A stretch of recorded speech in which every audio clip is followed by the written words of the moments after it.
Hi hello എല്ലാ കൂട്ടുകാർക്കും രമ്യാസ് വേൾഡിലേക്ക് ഒരിക്കൽ കൂടി സ്വാഗതം. അപ്പോൾ കൂട്ടുകാരെ, എന്തൊക്കെയുണ്ട് വിശേഷം കൂട്ടുകാരെ? മഴയൊക്കെ ഉണ്ടോ അവിടെ?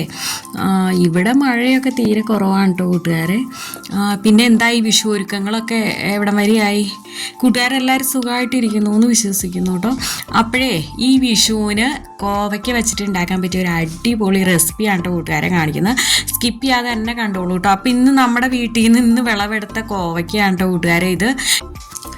അപ്പം ഇത് നമ്മുടെ ടെറസിലുണ്ടായ കോവയ്ക്കയാണ് കേട്ടോ കൂട്ടുകാരെ. അപ്പോൾ ഒത്തിരി പൊടിയൊക്കെ ഉണ്ട്. അപ്പോൾ നമുക്ക് നന്നായിട്ടൊന്ന് കഴുകി എടുത്തുകൊണ്ട് വരാം കേട്ടോ. നന്നായിട്ട് നമുക്ക് ഒന്ന് കഴുകി എടുത്തിട്ട് വന്നിട്ട് ഇതുപോലെ ചെറുതായിട്ട് നമുക്കിതൊന്ന് നുറുക്കിയെടുക്കാം കേട്ടോ. ഇതുപോലെയാണ് ഞാനിത് കട്ട് ചെയ്ത് എടുത്തിരിക്കുന്നത്. കൂടെ ഒരു 3 പച്ചമുളകും വട്ടത്തിൽ അരിഞ്ഞെടുത്ത് വച്ചിട്ടുണ്ട് കേട്ടോ. അപ്പോൾ ഇനി ഇത് നമുക്കിതൊന്ന് ആദ്യം തന്നെ എണ്ണയിലൊന്ന് ഫ്രൈ ചെയ്തെടുക്കുക. ഫ്രൈ ചെയ്യാന്ന് വെച്ചാൽ അധികം എണ്ണയൊന്നും നമ്മൾ ഉപയോഗിക്കുന്നില്ല കേട്ടോ. വെളിച്ചെണ്ണയാണ് നമ്മൾ പാനിലേക്ക് ചേർത്ത് കൊടുക്കുന്നത്. ഈ പച്ചടിയൊക്കെ ഉണ്ടാക്കുമ്പോൾ എപ്പോഴും നമ്മൾ വെളിച്ചെണ്ണ തന്നെ ഉപയോഗിക്കുന്നതാണ് കേട്ടോ ഏറ്റവും നല്ലത്, ഏറ്റവും ടേസ്റ്റും അതാണ്. അപ്പം അതിലേക്ക് നമ്മൾ ഈ കോവയ്ക്ക ഇട്ട് കൊടുക്കുകയാണ്.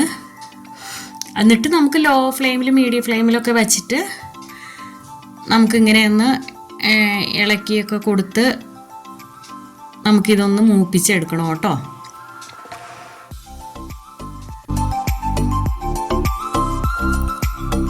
എണ്ണയിൽ നമുക്ക് ഡീപ്പ് ഫ്രൈ ചെയ്യണമെന്നൊന്നുമില്ല കേട്ടോ. ഇങ്ങനെ നമ്മൾ ചെയ്തെടുത്താൽ മതി. അപ്പം ഇത് എപ്പോഴും നമ്മൾ കോവയ്ക്ക കിട്ടുമ്പോൾ കോവയ്ക്ക പീര വയ്ക്കും, തോരൻ, മെഴുക്ക് വരട്ടി, പിന്നെ കോവയ്ക്ക കൊണ്ട് മീനില്ലാത്ത മീൻകറി ഉണ്ടല്ലോ, മീൻകറി വയ്ക്കുന്നത് പോലെ വയ്ക്കുക, അങ്ങനെയൊക്കെ അല്ലേ നമ്മളെപ്പോഴും ഉണ്ടാക്കുന്നത്. അപ്പം ഇതൊരു വെറൈറ്റിയുമാണ്, നല്ല അടിപൊളി ടേസ്റ്റുമാണ് കേട്ടോ കൂട്ടുകാർ. അപ്പോൾ ഇങ്ങനെ ഉണ്ടാക്കി നോക്കാത്തവർ ഇങ്ങനെയൊന്ന് ഉണ്ടാക്കി നോക്കിക്കോളൂ കേട്ടോ. മിക്കവർക്കും അറിയാമായിരിക്കും. ഉപ്പ് ഞാൻ ഈ സമയത്തൊന്ന് ചേർത്ത് കൊടുത്തിട്ടുണ്ട്. ആദ്യം നമ്മൾ ഉപ്പ് ചേർത്തിട്ടുണ്ടായില്ല. ഇനി നമുക്ക് ഇതിലേക്കുള്ള അരപ്പ് റെഡിയാക്കാം കേട്ടോ. അതിനായിട്ട് മിക്സിയുടെ ചെറിയ ജാറിലേക്ക് ഞാനിവിടെ ഒരു ടീസ്പൂൺ കടുക് ചേർത്ത് കൊടുത്തിട്ടുണ്ട്. ഒപ്പം തന്നെ 1/2 കപ്പ് തേങ്ങ ചിരവിയതും കൂടെ ഞാൻ ചേർത്ത് കൊടുക്കുന്നുണ്ട് കേട്ടോ. അപ്പം ഇനി ഇത് നമുക്കൊന്ന് നല്ല ഫൈൻ പേസ്റ്റായിട്ട് തന്നെ നമുക്കിതൊന്ന് അരച്ചെടുത്തുകൊണ്ട് വരാം.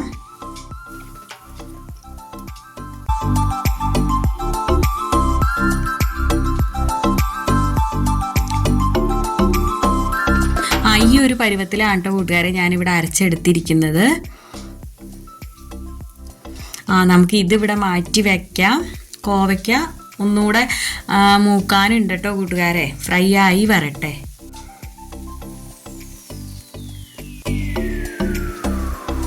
ഈ സമയത്ത് ഞാനിവിടെ തൈര് എടുത്ത് വച്ചിട്ടുണ്ട്.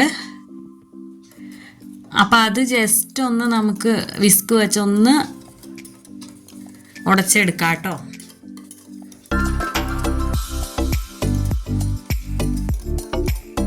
കട്ടകളൊന്നുമില്ലാതെ നമുക്ക് വിസ്ക് വെച്ചൊന്ന് നന്നായിട്ടൊന്ന് ഉടച്ചെടുക്കാം. മിക്സിയിലിട്ട് അടിച്ചെടുക്കണം എന്നൊന്നുമില്ല കേട്ടോ കൂട്ടുകാരെ. ഇതിപ്പോൾ അധികം പുളിയില്ലാത്ത തൈരാണ് കേട്ടോ. അപ്പം നമ്മുടെ കോവയ്ക്കൊക്കെ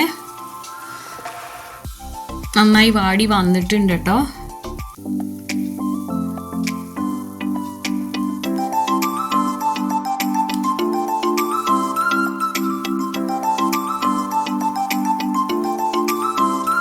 ഇങ്ങനെ കൂട്ടുകാർ ഉണ്ടാക്കി നോക്കിയിട്ടുണ്ടെങ്കിൽ കമൻറ്റ് ചെയ്തോളൂ കേട്ടോ.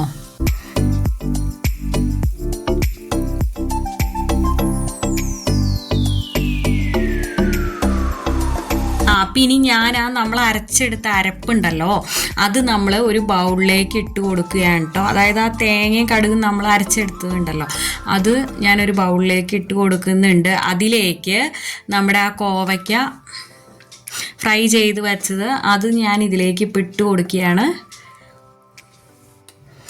ഇനി ഇത് നമുക്ക് നന്നായിട്ടൊന്ന് മിക്സ് ചെയ്യാം കേട്ടോ.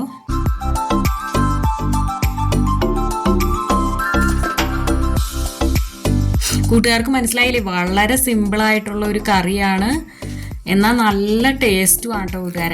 പിന്നെ ഞാൻ ഉടച്ചു വെച്ച തൈരും കൂടെ ഞാൻ ഇതിലേക്ക് ചേർത്ത് കൊടുത്തു. ഇനി ഇത് നന്നായിട്ടൊന്ന് മിക്സ് ചെയ്തെടുക്കാം.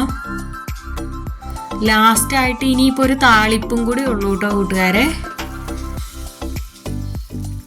കടുക്, വറ്റൽമുളകും കറിവേപ്പിലയും കൂടെ ഞാൻ താളിച്ച് കറിയിലേക്ക് ഒഴിച്ചു കൊടുക്കുകയാണ്. അപ്പം ഇത്രയേ ഉള്ളൂ, നമ്മുടെ അടിപൊളി കോവയ്ക്ക കിച്ചടി ഇവിടെ റെഡി ആയിട്ടുണ്ട്.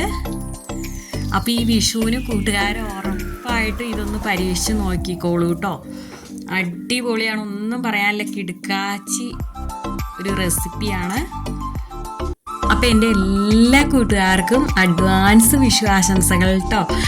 അപ്പം ഇനി മറ്റൊരു നല്ലൊരു വീഡിയോ ആയിട്ട് വീണ്ടും കണ്ടുമുട്ടുന്നത് വരെ okay, Tata, bye bye, thanks for watching.